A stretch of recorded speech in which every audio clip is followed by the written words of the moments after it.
प्रभु यीशु मसीह के मधुर और मीठे नाम में आज दिनांक 17 फरवरी दिन मंगलवार को आप सब श्रोताओं का हम हार्दिक स्वागत करते हैं। आज के दिन के लिए जो वचन है वो लिया गया है इब्रानियों की पत्री उसका 10वां अध्याय 38 पर। और मेरा धर्मी जन विश्वास से जीवित रहेगा, और यदि वह पीछे हट जाए तो मेरे मन उससे प्रसन्न न होगा। प्रियो, आज का विषय है अगर कोई पीछे हटता है।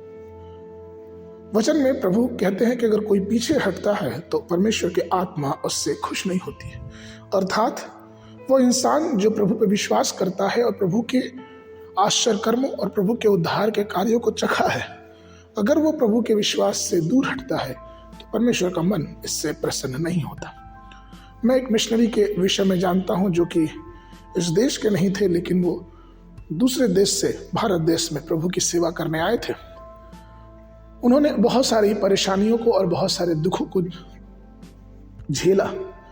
उनके ऊपर बहुत सारी मुसीबतें आई, सामाजिक दबाव आए, और वो कई बार ऐसा महसूस किए कि वो प्रभु को छोड़ देंगे। लेकिन फिर उनके जीवन में ये आवाज़ आती कि मैं तेरा परमेश्वर, तू मेरे पर भरोसा कर। और जब मैं उनसे बात किया तो मुझे ये पता चला कि किस प्रकार से वो सुसमाचार के कारण भी जेल खानों में भी रहे, और जेल खानों में जो उनका अनुभव था वो सुन के मेरे रोंगटे खड़े हो गए। लेकिन एक बात जो उन्होंने कही कि उनका भरोसा परमेश्वर से नहीं हटा।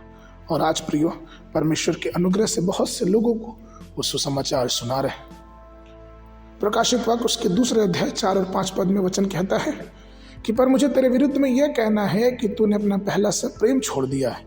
सो चेत कर कि तू कहाँ से गिरा है, और मन फिरा और पहले के काम कर। और यदि तू मन न फिराएगा तो मैं तेरे पास आकर तेरी दीवट को उस स्थान से हटा दूंगा। प्रियो, ईमानदारी इसमें है कि हम उस परमेश्वर के सन्मुख एक खुली किताब के समान है। इसलिए परमेश्वर से कुछ न छिपाएं, क्योंकि परमेश्वर हमारे बुरे भले और अच्छे कार्यों को जानता है। प्रश्न ये उठता है कि मुसीबतों और तकलीफों में हम प्रभु के ना छोड़ें, अपने विश्वास में आगे बढ़ते जाएं। अपने जीवन को देखें कि क्या हमारा जीवन परमेश्वर को भाता है कि नहीं भाता। संकट को आते देख हम परमेश्वर को ना छोड़ें, और अगर हम ईमानदारी से अपने आप को जांचें और परखेंगे तो हमें पता चलेगा कि क्या हम परमेश्वर से दूर हो रहे हैं या परमेश्वर के साथ।